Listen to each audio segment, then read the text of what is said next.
Can I do my clappy thing now? You can do whatever you want, Cassie. The last thing I'm going to try to do is wrangle your ass. I love that we do these podcasts and we get to just like watch these people working on the roof across the street the whole time. It looks like I'm having like contemplative moments or whatever, but I'm just really like looking up at this dude hanging off the side of this building. I know, but then he's like barely tethered. Yeah. I know, it's the most interesting thing we've ever seen from our apartment. Besides that time, we went to a neighbor's apartment and saw the plant explode across the way during like Sandy or whatever. Yeah. Oh my During God. Hurricane Sandy, we were just looking out the window and the fucking power plant across the river exploded. The whole sky turned green. It was wild. Yeah. That's pretty crazy. That was back when like the first floor was flooded, like up a whole floor was flooded in New York City. Like knowing that that's possible in New York kind of just like changed the game for me energetically of being like, whoa, we're so fragile here. Yo, they know too. Obviously they have it down to a science, but they were like, this is evacuation zone 1, zone 2, zone 3, and zone 1 ends at our block right there. So I just moved our car onto our block, and it fucking flooded right up to there. I know. Like it just like the flood just like came right up to the border of zone 2, and ours wasn't one of those cars that floated away, right? Which was insane. I don't think we're at risk of tsunami the way the West Coast is, but if we were, like Manhattan and Brooklyn, like would be underwater. Oh yeah, I mean we're at risk of losing this city for sure. So for so many Something reasons. Something needs to be done. Yeah. Something needs to be done to ruin the city. No, to protect us. Oh, to protect us. The way you said it, I thought you were like, fuck this city. Something needs to be done. No, I love this city. I love this city. My people have been in this city for like 4 generations in Brooklyn. You're a Brooklyn baby. Hell yeah. My great grandparents came here from Ireland on both sides. Yeah. That's how long we've been in Brooklyn. That's wild. Yeah. I love this city. I want to see it thrive. I want to see it do well. I want to see it returned to a working class type of place. Not a place that's run by elites and owned by elites. Yeah, it's kind of like Disney World now. You know, it kind of feels like corporate. Like Williamsburg went from like kind of this rugged like city a energy. Gritty place you didn't really want to go before 2000. There was not a place you wanted to go, and even into the 2000s for a little bit, and then you just saw it become, because artists came there and started making cool venues and cool bars and cool art spaces. The land values go up. The vultures start circling around. Yeah, all the stuff that Disneyfy it. All the stuff that made Williamsburg cool just like also gets like washed away as they get evicted. Yeah. Because the rent went up 10 times. Or Vice wants to be in their building, so they buy like three of the best music venues in Williamsburg were bought up, and now Vice's headquarters are there, which is like, if that's not ironic. Oh, I remember the first time setting foot in that Vice building, being seething with rage because 3 of my favorite DIY venues closed so they could fucking feel hip. It's ridiculous. You needed to buy that fucking building, didn't you? What was it? DBA? Death by Audio, 285 Kent, and what was the other one? Something Glassland. Yeah, Death by Audio, coolest fucking venue. Oh yeah, ever. But also that documentary about Death by Audio, really fucking good. Highly recommend. Yeah, highly recommended. It's kind of like a how-to of how to even make a cool DIY venue. Plus great music. No, super inspiring. Kind of like that Mao Wolf documentary is, which I don't think you've seen, but that's really fucking inspiring as well. Anyway, why are we here today? I don't know. You tell me. Okay. You were like, let's do a podcast, and then you just got in the shower, and I was like, all right. Well, I think what happened was I started getting like super emotional during the inauguration, and I was like kind of caught up in it, and the poem that Amanda Gordon, I believe that's her name, spoke, the poet laureate. I was just like so caught up in it. I even cried during Jennifer Lopez fucking singing. Maybe I even shed a tear for Garth Brooks. I don't fucking know. And then your mom texts and she's like, Kamala Harris, first female VP, and you just like, it's just starts to like boil and trigger you in a way that like I totally appreciate and respect, and you were starting to tell me why it was making you upset, and I was trying to like counter you by being like, I'm not a partisan hack, but I just realized that this was just such a more, I appreciate your perspective, and I thought maybe if we put in the context of us talking on the podcast, we could have a good time, and it could, Yeah. you know, Yeah. be funny. Like to me, I'd rather talk on here than do some charged Facebook post or whatever. Even though a lot more people will see this and react to it, and it'll rub them the wrong way than I could ever reach on Facebook. Yeah, you It and just I. feels more appropriate to just like speak the words. Like they feel less important, you know, than when it's like written and you put that thing out there and published this thing. Yeah. Right. And that's why I was like, instead of us arguing on Discord, which we started to do, because I posted her reading that poem, because I was like, this is art. That's a consciousness shifting thing. Yeah. And I wanted to like celebrate it and share it with people, but you quickly remind me, and I don't think you're wrong, that it's like all distractions, and they try to like. It's worse than distractions. It's worse. Yeah. Yeah. So what did this all bring up for you? How are you feeling? I just think it's such a privilege to watch this inauguration and get off on it. Mm-hmm. You're in if you're watching this inauguration and getting off on it, you're in a very privileged position. You must not be one of those 40 million people that lost their jobs and the 30 million that lost their health insurance and the 40 million that are facing eviction. And even more than that facing hunger, and the 500,000 that are out in the streets tonight. You must be one of those people if you can watch this lame-ass transfer of power and fucking get off on it in any way. I think I'm a gullible optimist, and I think Trump has proved him to be such a white supremacist. I'm not saying Joe Biden's not a white supremacist, but He is. Such a racist, stoking the fire of division, and in a really sickening, horrible way. And I think we were even saying to each other how 4 years ago when Trump was being inaugurated, it was like such a fucking sad, creepy, It was. It felt horrible like day. it felt like there should have been like droning orchestration under everything. Like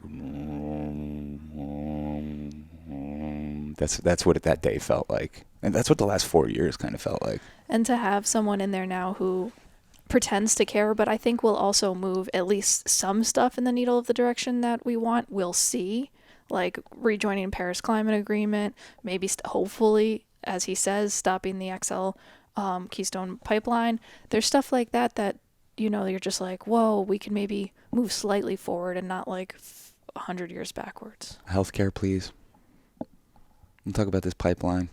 We'll talk about the Paris Agreement, new neoliberal bullshit, fucking tinkering around while fucking the whole thing burns. All bullshit. You know? In a way, Joe Biden scares me more because everybody's going to use this as the excuse to disengage. And at least Trump, like, you could see what it was, and it was such an affront to who we thought we are that it rebooted our immune system a little bit on how to resist, on how to fight back, on how to think critically. So it kind of it forced us all to engage a little bit more. And what I would have hoped Trump's presidency would have done would have had us more in a mindset of economic populism, of saying, oh, wait, because this guy's doing it in such an extreme form, we can see what the elites are trying to do to us. They're trying to divide us amongst any lines that they can so we don't look up. Right. They want us looking on this spectrum. And that's both sides. Like, that's NBC and Fox. That's Absolutely. Democrat and Republican. Absolutely. It's just so obvious that by not, like, we need a third party is what I'm thinking. You know? And a fourth, fifth, sixth, seventh, eighth, ninth, 10th, endless. Yeah, endless parties. I mean, we need people who represent the people, and that just kind of doesn't even feel within our reach and grasp the direction that we're going if we can't get money out of politics and do some basic things where we're just going to push it till everyone's so desperate that I want to think like, oh, we're going to, something's going to change, but it's like, no, we're just going to live in a more like martial law kind of society, a totalitarian, you know, aggressive, yeah, I don't know. I'm feeling like, but today I'll say there is part of me. I just like, it's like, can we have like one moment where we're just like, thank fucking God, this fucking idiot's out. And we're not hearing about every fucking goddamn tweet. And he's like rendered hopefully obsolete to most Americans, except for his like sycophants. He's not obsolete. I know. He won't be for a while. Yeah. He gave people a container for their anger. And that's worth a lot in this country. Yeah, He no. gave them an excuse because they're tired, they're hungry, they're stressed, they're overworked, they're massively in debt, and they're fucking rightfully bitter about it. And Donald Trump said, here's a container for all of your anger and rage. And it's not the elites in this country, it's the other workers. Mm-hmm. But it's these ones that are illegal. And it's these ones that are lazy. Mm-hmm. He gave a container to that stuff. That stuff doesn't easily go away. That doesn't go away in an election. Fucking, you see these hack fucking Mick resistance bullshit. I saw an Amy Siskind tweet the other day. Don't let it be lost that we toppled a dictator. We didn't topple a dictator. I'm pretty sure we fucking democratically just voted some guy out. We didn't topple a dictator. You see? Do you see how it gets, like, when you take things to such extremes? Mm-hmm. How it starts to become blind partisan hackery. Well, it's embarrassing. Like, it's embarrassing what the president that I voted for is now going to come to represent. Like, enough good stuff to distract you from all the fucking horrible stuff that they're going to do. Mm-hmm. And yeah, I still believe that the transference of wealth that happened under the Trump administration is like unforgivable. And Absolutely. And if it truly were, this administration's first priority would be to reverse that tax code and those policies. Mm-hmm. They ain't going to do that. They ain't going to touch that. That's not even fucking brought up. No, I know. That's not even brought up, that, like, massive amounts of wealth in this country there's no taxes paid on it while people suffer. No, we're not even talking about that. It's reprehensible that's all that Trump did. That's all he accomplished. I mean, it's a big accomplishment. It's a huge accomplishment. I remember when he was trying to do it, saying to myself, you think healthcare was hard to get in this country? Try changing the tax code. Good luck, dude. Yeah. And they fucking did it, because look who fucking is in there. Well, this is like where I get my blood boiling, is that, of course, the guy who's the forerunner of changing the tax code, Paul Ryan, fucking retires. Oh yeah, he on full fucking salary pension for the rest of his life, healthcare for the rest of his life, and it's like, this fucking monster. Yeah, and he's on the board of directors of Fox News now. Oof. Cush job. Oof. Well, because he's getting rewarded by the owners of this country for going in there and fighting the good fight on their behalf. Oh. Oh. Yeah. Ooh. And the thing is, like you say, like, oh, they're distracting us. It's worse than that. It's worse than just distracting us. They're manufacturing consent for the endless war and the suffering and the leaving all these people hanging out to dry, which is now in the tens of millions. And so they're manufacturing consent with that when they bring out Lady Gaga. Oh, look, now we got the Foo Fighters, and here's Garth Brooks, and here's a 22-year-old poet laureate. Great, I'm fucking psyched for all those fucking people. But what you're doing is showing us that you have a good heart. And when we're going to be dropping drone bombs later today on civilians around the world, just know that we also like Lady Gaga. We're here for you. Yeah. Oh, he's got a good heart. Or that Lady Gaga likes us. Yeah. You know, that's more even what it's about. Oh, Joe Biden's just one of us. He's just one of us. No, he ain't. This guy's been fighting on behalf of fucking grifters his whole career. His whole fucking career. He's probably a fucking rapist. Great. But no, he's our rapist. He's got a D next to his name. Fuck all this shit. Don't buy into it. Don't buy into it. They're trying to hypnotize you. They're trying to manufacture consent for the endless wars. They're trying to manufacture consent for you to fucking go work and be exploited and not get shit for it, and have these corporations fucking rent your life from you for the lowest prices imaginable in the world.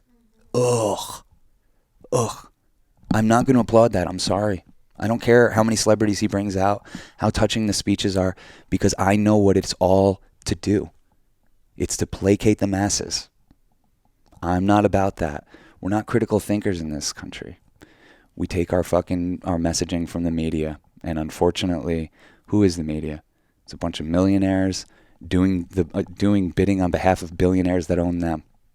But they're all part of the 1%, and they don't want you thinking about class at all. They want you thinking about identity. Right. Yep. So they will keep identifying enemies for you. I'm such a sucker. I guess. I don't know. We all are. We're all fucking suckers. Yeah. We're all suckers. We're all suckers when we're saying, "Oh man, I miss Obama." What about it do you miss? What about it do you miss? Well, someone. Yeah. Do you exactly know that this what you said. motherfucker deported 3 million people? Do you know who one of them was? Yeah, we were talking about this. MF Doom. Yeah. Who just died. He needed to get back into this country to get services to deal with his health. We wouldn't let him. And this is where he spent most of his life. This is where he spent most of his life. He was on an international tour, on his 6th international tour, and then they wouldn't let him back into the country. Yeah. And he died trying to get back into this country. And under the Biden-Obama policies, he was locked out. And Joe Biden is playing his music at the inauguration to try to appear woke. Mm-hmm. Ooh. Leave our fucking artists alone. Leave our people alone. Stop it. This is how they fucking manufacture consent. This is how they placate the masses. This is how they get you going back to brunch as opposed to fighting for fucking healthcare and living wages. This is how they fucking get your mind off of all that shit. Oh, we're in good hands now. He played MF Doom at the inauguration. Yes. Fuck you. Leave us alone. Leave that poor 22-year-old poet laureate alone. Leave her out of it. Those are the people's words. Fuck this. I was watching it, though, and it really did. Like, I could feel the power of her words, and I could feel the consciousness shift happen within, like, a collective thing. And I had a moment of just appreciation and realization of the power of poetry, the power of art, and the importance of that platform in that time to reach probably the most people ever. Absolutely. And yeah. I was grateful for that moment, and it does. And maybe no, I can dig it when I think of it as like a subversive act on her part, for sure. That's totally. For sure. Totally. And that's where, like, I believe in the class war, but I also do navigate that identity and representation is so important in this world, and having a diverse cabinet of different perspectives is so important. And but that's the thing. You're mistaking different perspectives for different skin colors and genders. Those aren't different perspectives. They don't get there if they have a different perspective. They pick the ones that will behave themselves. Kamala Harris called Joe Biden a racist in the first Democratic debate. Well, maybe. What changed? What fucking changed? Well, they talked to her. She said, "I'll behave myself, and I'll represent women and Indian women and women of color or whatever." And that's what my mom was texting us about today. She's like, very emotional. First woman of color, vice president, this and that. And I couldn't help myself. I was like, great. Now women are going to be represented at the highest levels to deny us healthcare. Awesome. Finally, a woman's going to get to deny us healthcare. This isn't an alternative perspective. I think dual things can exist, and barriers can be broken that could lead. Like, look, we weren't going to have a true progressive in there, no matter their skin color. But that doesn't mean that it doesn't open up doorways and waves of seeing what's possible, and that having every president having been white until Obama, like, affects the psyche of our country. And we, like, this idea, like Pompeo the other day saying, like, multiculturalism is an affront to our society is like so sickening that it's so reptilian that it's just like it's right there. It's for you to see. It's not even hidden. They're not even dog whistling anymore. No, they're not. But people believe that, and people think of that as a way to think and a way to see the world. And this, like, white power bullshit is, like, so becoming more prevalent because we are allowing the space where people are being elected and saying such horrendous things. Mm-hmm. Yeah. I don't know. I just, like, I don't disagree with you, though. I'll say, like, I don't disagree with you. I try not to blame individuals. I try not to blame even necessarily the people perpetuating the acts. I just try to think about the system that produced all this. And The system that produced these last 4 years, this wasn't a flaw in the system. Was exactly where it was headed all along. Mm-hmm. Yeah, this is what happens when you have a country and an economy based on the exploitation of labor.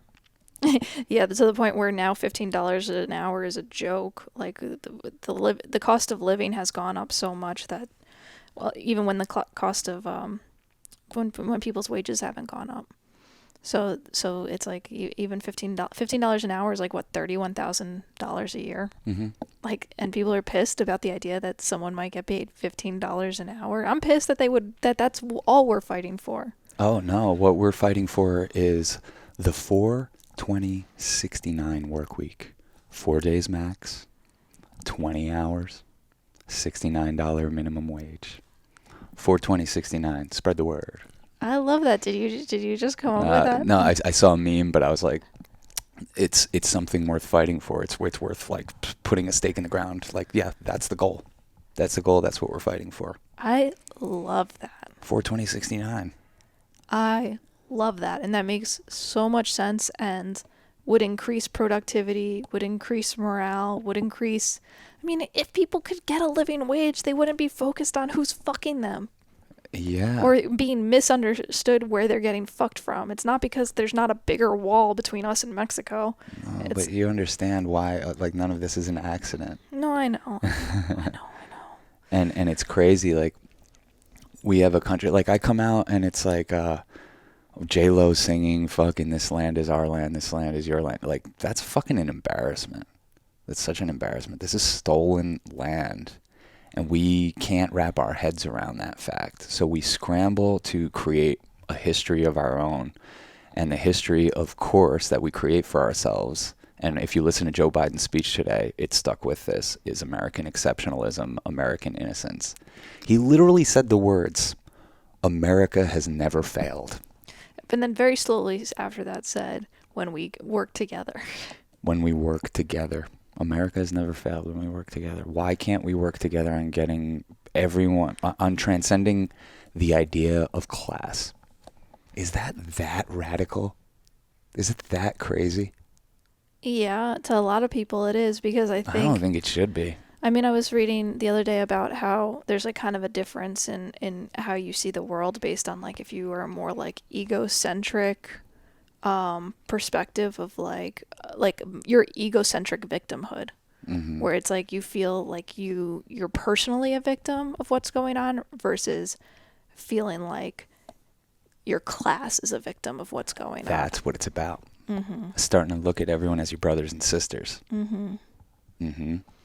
No matter what color they are, no matter what gender they are, no matter what they're identifying as in that moment, they're your brothers and sisters, and you stand in solidarity with them, no matter what fucking fake-ass border which side of some fake-ass border they're on, that we invented. You know, all these things that we're meant to, we look down on people for. We look down on them for other religions. We look down on them for being in another country, for being another skin color. This is all American exceptionalism. That's the education that anyone listening to this that was raised in American public schools, that's what you get fed. Well, we've never fucked up. I mean, we just helped the world. We are the best country this world has ever known. We're 200 years old. Who the fuck are we? We're 200 years old. We stole this land and basically incorporated it. Let's do business.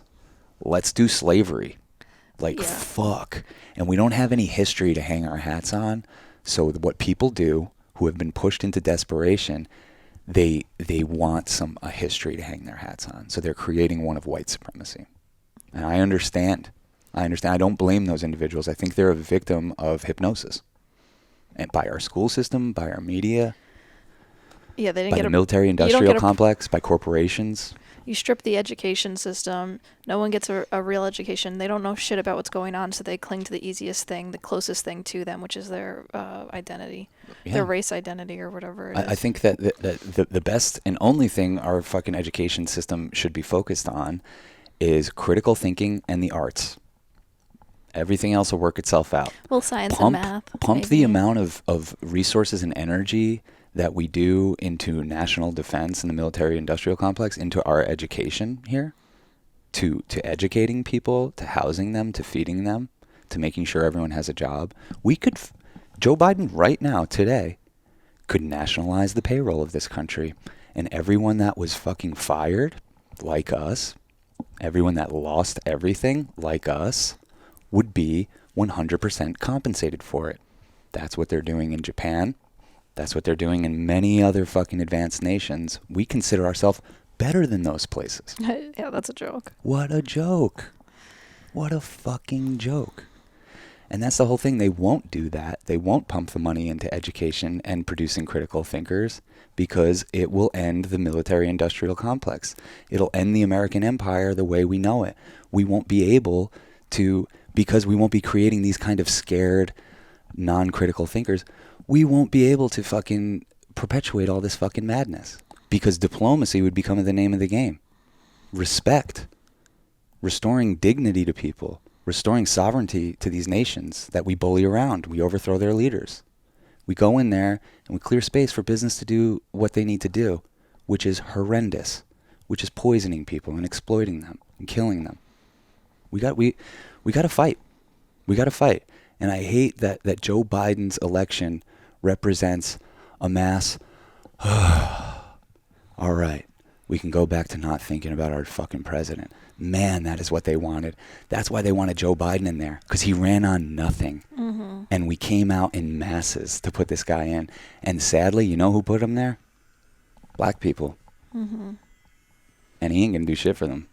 No, beyond and we're about to, because I think a lot of people are hanging their hopes on Joe Biden, that everything's going to be fixed. He won't fucking stoke fucking public lynchings where it feels like that's what fucking Trump was doing. Mm-hmm. Okay, sorry, I just wanted to say that. The bare minimum. Okay. Sorry. Yeah. Well, it just sucks because I think that's almost like perpetuating the media's narrative. No, but that's what's happened. It's not the media's narrative. I see with my own eyes people wanting to hang people, wanting to kill people. Yeah. I see that. I see their AK-47s. I see it. Mm-hmm. I see the anger. I see the fucking racism. I see the Blue Lives Matter bullshit. I see the like Auschwitz camp T-shirts. I see all of it. Mm-hmm. That's true. No, it's all been emboldened. And that didn't happen. It's all by design. Yeah. It's all by design, and I feel bad for those motherfuckers that got caught up in QAnon or BlueAnon. It's the same fucking thing. It's the same fucking thing. Did you hear this recording of Hillary Clinton calling Nancy Pelosi saying, "We need to investigate Donald Trump with a 9/11 style commission, and we need to pull all of our resources together to make sure that we know what he was doing with Putin." What, to serve her ego? To serve her ego? Homegirl, you fucking lost to Donald Trump.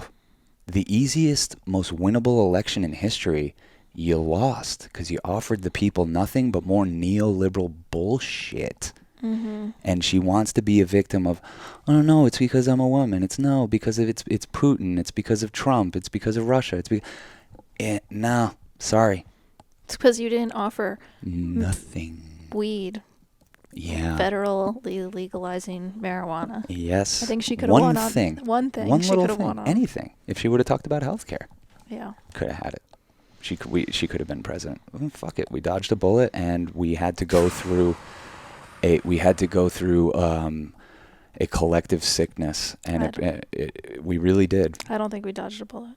I just personally don't believe that. I believe we fucking got shot by a bullet. You know what I mean? I think that, yeah. So I think but I think this conversation's incredibly interesting because I want to stay more informed. I think you and I, like when Trump's president, we're just like, holy shit, this is such a madman, fucking egotistical, corporatist, fucking creepazoid that like, you're just like, everything he does for the most part is just like so horrendous that you're just like, oh, it's like overstimulating. And then with Biden, you can at least be like holding him accountable in a way that he pretends to have these moral ideals. And we're going to be like, yeah, but this is how you move our country forward morally. But why are you still caging kids? Like seriously, that could end today. Yeah, that's what I'm saying. Why is there still, why are we still allowing people to be executed in this country? That's illegal. You know, war is illegal too. Why are we still doing that? Why are we going to continue the bombing? Why are we going to, under Biden, see surges of troops? Mm-hmm. Surges.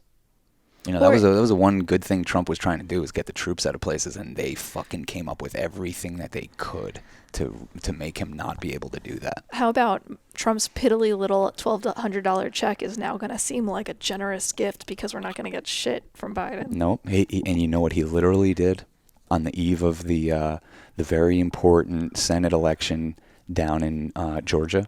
He went down there and he said to the people, he said, "You're voting for $2,000. If you vote for these two, you're going to get $2,000. And what did he immediately do as soon as they got in there? Take it back. Take it back. No, we meant $1,400 because you already got $600. You know how it took 9 months for you to get that $600?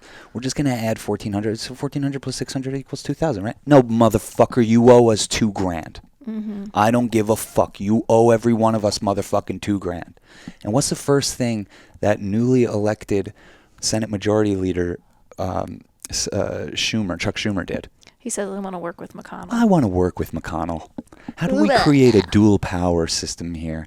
How do we provide cover for the Democrats so when we do nothing, we don't get blamed? They think that they're going to be able to seduce Republican voters or something. Well, I know that the Republicans and the Democrats have the same agenda, and that's truly partly the thing. But it also is like they have this. They're just such fucking spineless pieces of crap. Neither one of them want power. The Republicans don't want power, neither do Democrats. They want to, and they do it very effectively, provide cover for each other. Mm-hmm. Yeah. When Democrats are feckless and can't do anything and don't fight for us, they blame the Republicans or Russia. You know, and the other way around, when the Republicans can't get anything done for the... Wasn't that Donald Trump's big promise, I'm going to get you health care? He did nothing about that. Nothing. He let people suffer. More people are without health care today than when he came in. More people are without jobs. It was the most jobs lost ever during any presidency. Yeah. The desperation in this country, the despair is at an all-time peak. I don't know what the fuck we're celebrating today. I want to see action. I want to see real progressive action, but we're not going to. We're going to hear instead excuses. We're going to hear about how the Democrats are still somehow the victims of Mitch McConnell. They want to work with him. They want to work with him because the same people put them there. The same fucking people put them there. And I think that's something a lot of people can't wrap their heads around. And God bless them, but like the boomers and a lot of their children have made Donald Trump the center of their world. And now there's going to be a vacuum there. And they're just going to fill it with fucking more bullshit as opposed to waking up and seeing what's really going on. Because our hearts can't handle it. Our hearts can't handle it. The people who are celebrating today, the people who are in that privileged position, their hearts rightfully cannot handle the idea that they can't do anything for the people suffering. It kills us. It fucking kills us. We'd much rather tell a nicer story. You'd much rather tell a nicer story. Well, I just want to have my 20 minutes of like, yeah. Yeah, but here's the thing. It's I don't 20 even minutes. need that. Yeah. I don't need that like, because there's never been a moment in American history, not a day in this country that hasn't been completely reprehensible. Because we don't deal with our shadow, and we never will. And that's where American exceptionalism and American innocence comes from. And it's fucking an embarrassment for people like ourselves that try to live their life, that try to at least with some dignity. It's hard. It's hard to live a dignified life in America because of the shit you got to do to get by, because of the motherfucking rapists you have to vote for to avoid complete catastrophe. They will make this election, the one before it, the one before that, and every one for the rest of the time existential. It's all existential. You're voting for the same thing no matter who you vote for, but it's existential. Right. Cool. They got us really worked up. Well, it's just like you can see it by just the distribution of wealth, whether I believe around 60 years ago, people under 40, under 45 had like 40% of the wealth in America. Mm-hmm. Now it's like 4 point something percent. Mm-hmm. It's like people were saddled with debt. There's not really a pathway forward. People with money just make fucking endless amounts more money. Yeah. You know? The rich are richer than ever. Oh my God. It's like never enough. No. The greed is never enough. It never will be. And it's like, what is he's fucking Bezos making $13 million a fucking day or an hour or Elon something. Musk is even more rich than him now. Oh, it's so gross Yeah. and scary because it's like we have to satisfy the greed of like, I don't know, 1,000 people while we let millions of people not know where they're going to get their next paycheck, meal, whether they can afford their insulin, whether they can get their car payment, whether they can get their headlight fixed. You know, it's like the level of desperation that we allow to go on in this country to satiate the insatiable is just enough to drive you insane, and want to have little moments of celebration and relief that show like that I just want to have a little set, because it's like you say, it's like too much to bear, you know. But that doesn't mean it's like yeah, it'll be really, really, I'm nervous, I guess, about this next year because we're being put in a very desperate situation where we're told we can't work or we need to be in a certain way, but they're not giving any financial support. If there's going to be support to anyone, it's going to be the landlords, not the renters or the people who have like mortgages or whatever it is. It's and this isn't. It's like you fucked yourself. It's like we literally just got fucked, and because we didn't have a year worth of savings. It's our fault. A year worth of savings. More. It's been just more than a year. It's crazy. Yeah. Yeah, and here's the thing: this story isn't new. In the 2008 financial crisis, when Obama was being elected, Black America lost 90% of its wealth. It hasn't been recovered. What did Obama do? He bailed out the industries. He didn't bail out the people. He bailed out the industries. Bernie Madoff stole all this money from a bunch of rich people, and they recovered it all. He's sitting in prison, and they recovered it all. Accountability for certain people in society. Justice for certain Justice people for in the society. rich. Rugged individualism for the rest of us. Figure it out, man. That's the way the cookie crumbles. Black America lost 90% of its wealth. Secretly, they're all like, yes, we got them. We got them just where we want them. Look at these lazy pieces of shit. It's fucked up. And this financial crisis is going to make that one look like a fucking joke. We didn't recover from that one, and we're not going to recover from this. But now that there's a Democrat in there, we can all breathe a sigh of relief. Get the fuck out of here. Hold this motherfucker accountable. Joe Biden is now officially our enemy, because this empire is our enemy, because it's killing our brothers and sisters around the world, and it's perpetuating and this in system. this country, and especially in this country. This is part of this world. Yeah. It's killing us. The perpetuation of neoliberal policies, the cheering on of this fucking bullshit incrementalism is not the path. And that's probably why we were getting into it today. What do you think the path is? Like, do you have a sense of, I mean... We need to dismantle this empire. We need to dismantle capitalism. And we need to do it with power. Because power concedes nothing without demand. And it's not going to concede anything to anything that's not of equal power. That's just the way it works. That's just like simple shit. So we need to be powerful. We need to start organizing. We need to find our fucking tribes. Yeah, I wish celebrities, instead of like, I just wish there was some voice who could be like, everyone go on strike. Like, I will take responsibility. I will. I'm saying it. But General strike would change this country. That if everyone listened to, it's like, okay, we need a living wage. Everyone's on strike. Yeah. Everyone. And you're fucking failing your brothers and sisters if you don't join that. Mm-hmm. Well, you know what they do to people that say those kind of things? They lock them up. No, worse. They assassinate them. You get assassinated. Because that's what Martin Luther King was saying. Mm-hmm.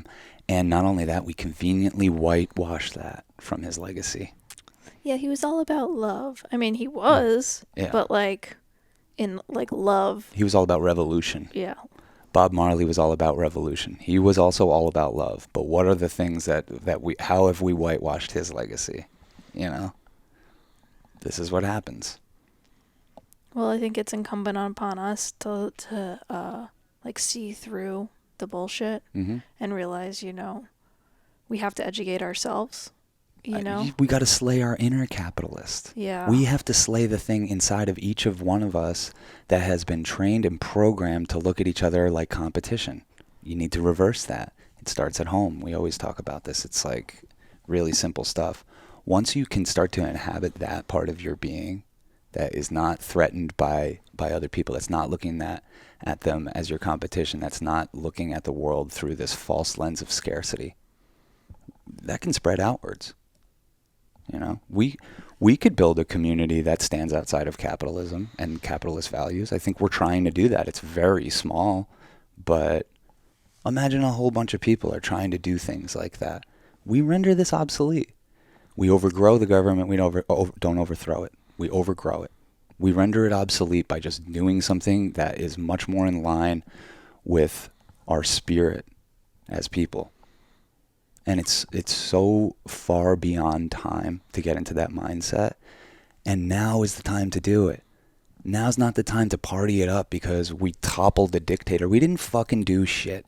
Now's the time to fight for each other. Well, we're going to have no other choice because it's not like, okay, January 20th, everything's better. No, people don't have money in their bank accounts. People don't have an idea of when they can go back to work. It's not, yeah, we don't have, yeah, we're speaking personally, but it is a collective thing right now. Mm-hmm. So, yeah, I think what we have ahead of us is actually a lot of work to do, and it's unavoidable, Mm-hmm. For most Americans because it's not any less real now. Mm-hmm. I mean, what were you saying to me this morning that people are more scared of each other in this country than they are of the virus? Yeah, there was like a huge poll done. It's so alarming, but you could have predicted the results. Where some ridiculous amount, like over 70% of Americans agree that the biggest threat to them is other people in this country. Mm-hmm. Not coronavirus, not some external threat, not an asteroid, none of this stuff. It's the other people in this country. So, the elites have effectively done their job of individuating us. They have kept us separate. Yeah, and it's so funny because when you say that to me, I'm like, yes, I'm so much more scared right now of a fucking lunatic with an AK-47, white supremacist piece of shit than I am of like I mean, being in New York, I'm not as scared about it, but it is really scary because I'm scared of people I love that I don't know being hurt by fucking incensed racists. Yeah. That's so fucking scary. Mm-hmm. And so, but then they're doing it because they're scared, and it's just like, it just fucking repeats. You just try to be love and try to carry some sense of the truth. And you can feel it. Yeah. I think that's just all I'm tapping into is that despite what's going on, I do feel a consciousness shift happening. Mm-hmm.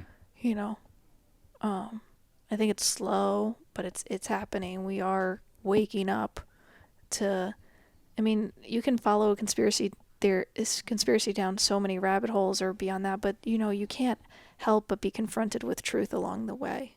Mm-hmm. That things aren't maybe the way you think they are, but paranoia isn't necessarily the path, but love and understanding and acceptance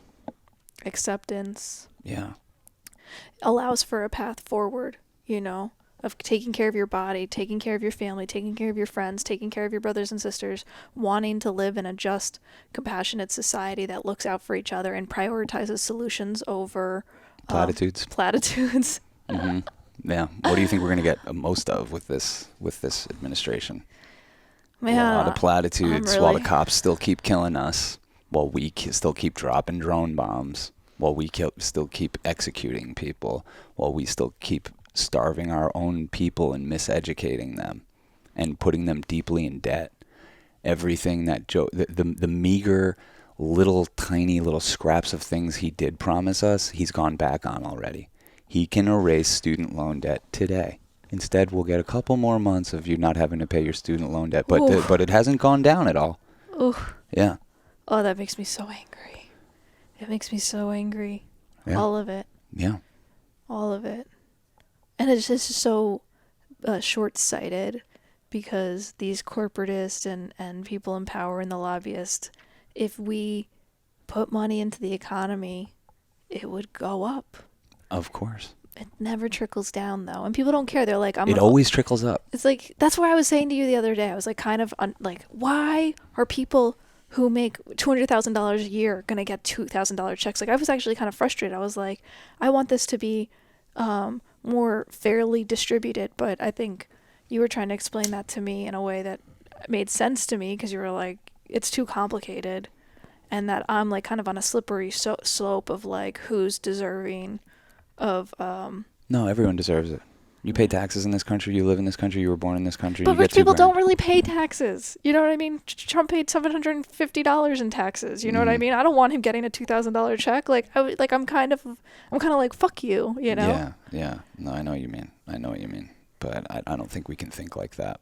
Because that same line of thinking is what the elites use to make sure that we don't alleviate student debt. Mm-hmm. Well, I fucking paid off my student debt. Why the hell should you get out of this?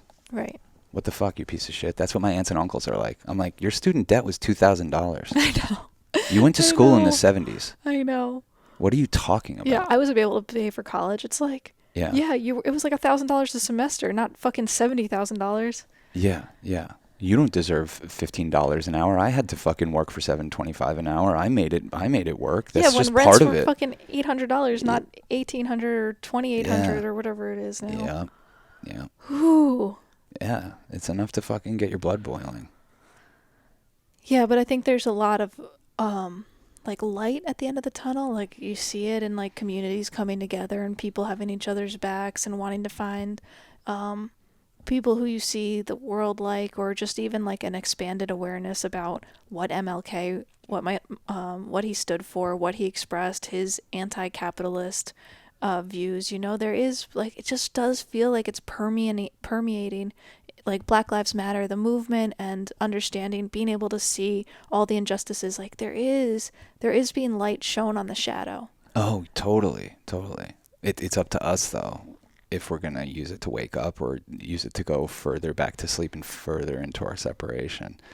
And you never know with Americans. Like to me, this just seems like such an opportunity for us to wake up that if we don't take it this time, I just don't know what could help. I don't know what else could cause that, because we said it on a podcast a year ago. It's crazy. Us and Nick Powers got on a podcast way before we even heard of coronavirus, and we talked about what it's going to take to get us all back on the same page, and we basically predicted coronavirus. And it didn't work, though. And so you're like, oh, does it have to be some environmental disaster that makes people think climate change is real, or that, you know, yeah. What is it going to be? And it's just like, honestly, people will justify their way out of anything to reinforce the beliefs they already have. Which is usually victimhood. Mm-hmm.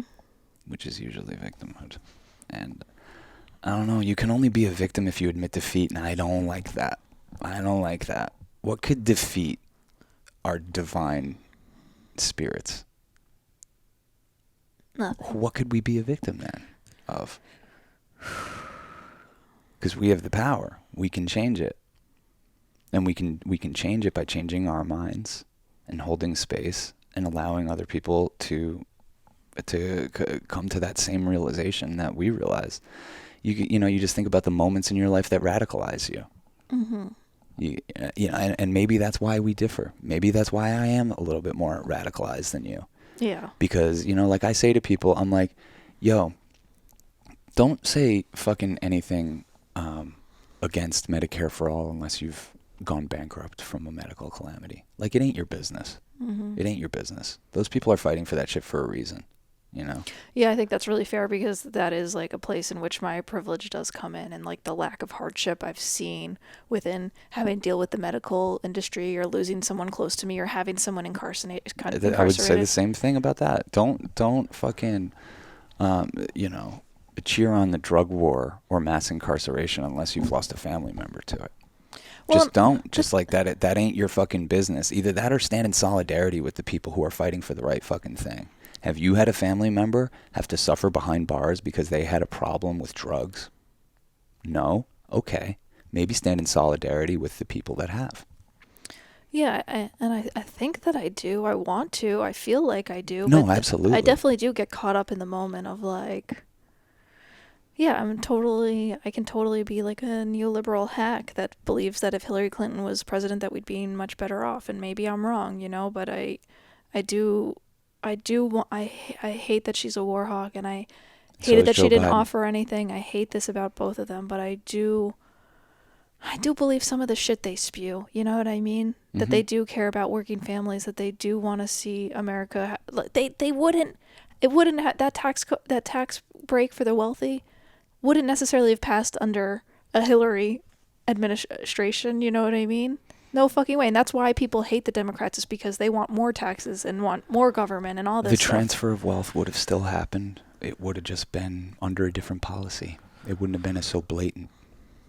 Yeah. Because they don't have their hooks in us in that way. They have their hooks in us in another way. The transfer of wealth happened under Obama. He just did it in the form of bailouts. Totally. It always happens. It always happens. They're just going to fucking cloak it in something else to keep their voters. They placate us, and it's a fucking joke. And until we wake up to that fact, we're going to still slightly keep believing in the things that they do. It's like I heard Jimmy Dore talking about it. He's like there's people in this country that believe in professional wrestling, and he equates that to our politics, Yeah, but the outcome's already decided. The outcome's decided. The same person owns both those wrestlers. They go out there and have a fake fight, and the person that owns them decided who was going to win and how it was all going to play out and all the drama surrounding it. But and Biden puts a better face on it, and it's so funny. Yeah, that's all. Biden just put a better face on all and this. I people really, I think, believed that Trump was going to drain the swamp, or I know. I feel bad for them. Because that does sound good. It did sound good. That sounded good. It was like that's what won him the election. That shit really fucking... Yeah, no, I see people online, though, being like, you didn't fucking even drain the swamp, But No. But what he did do is incite, anger and, just put white supremacy out in the open. Like, obviously, we live in a white supremacist nation. We all have it within us, and it's so, like, ingrained in the fabric of our society. But he just, like, brought it to the surface in a way of, like, let's be proud of it, Yeah, exactly. Ugh. Okay. Yeah, it's gross. It's gross. And when I talk about manufacturing consent, when you start to notice how many different ways they have to do that, and that's all they're doing all the time, you start to not consent to any of it. Well, that's like Noam Chomsky, who came up with this idea, talks about sports teams and like video games and all fucking Facebook, and it's like all this idea of, the game's rigged. The game is fucking rigged, and it's going to turn out, the outcome is going to be war and bloodshed and exploitation and the already extremely wealthy getting more wealthy. That's the outcome every time. So we can keep rooting on the wrestlers like we have a fucking, like a say in it or a stake in the thing. We don't. Look who Joe Biden surrounded himself with already. His cabinet is a bunch of corporate lobbyists. Those are not the people that are going to deliver to us what we need to get back on our feet. Yeah, I think I hear the bell ring. Who cares? Okay. Do you have someone coming over right now? I don't believe so. Cool, fuck them. I mean, it's Cool. I'm going to smoke a bowl for Joe Biden. Fucking asshole. Won't legalize cannabis. Would have been it could be the easiest thing to do. It could be the most popular policy of all time. The motherfucker won't legalize cannabis. I was going to say something. I'm sorry I had to open that. I don't think that's someone coming up here, but sorry. Can I have a little bit of that? I think you need it.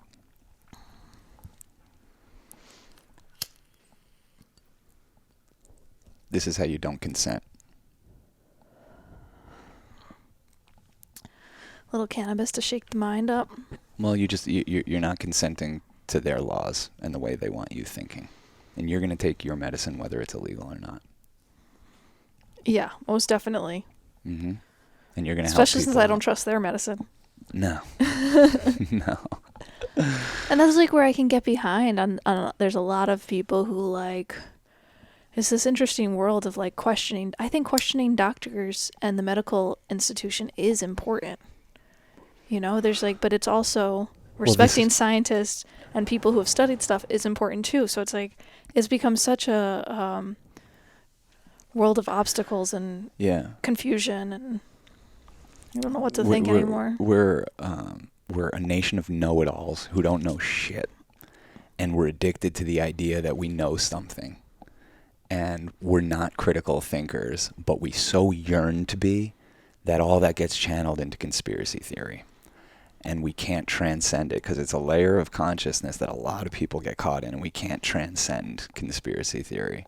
But if you look at the roots, what a lot of the conspiracy theories we buy into are, it is to keep us in this fucking nonsensical, paranoid state of otherization and making other people your enemy, making them your problem. Not the systems that are producing the people. Not the systems that are keeping us enslaved, but other people. Yoy.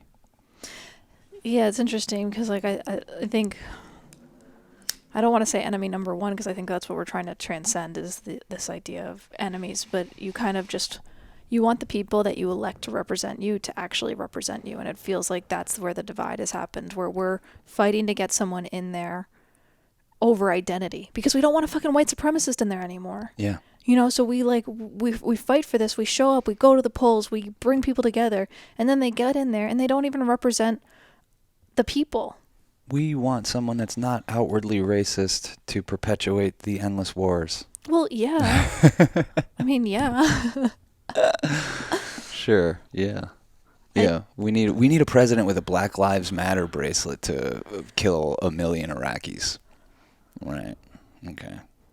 We need a woman of color to deny us health care. But that's what we really need. We just need other perspectives represented. Get the fuck out of here. It's fucking bullshit, man.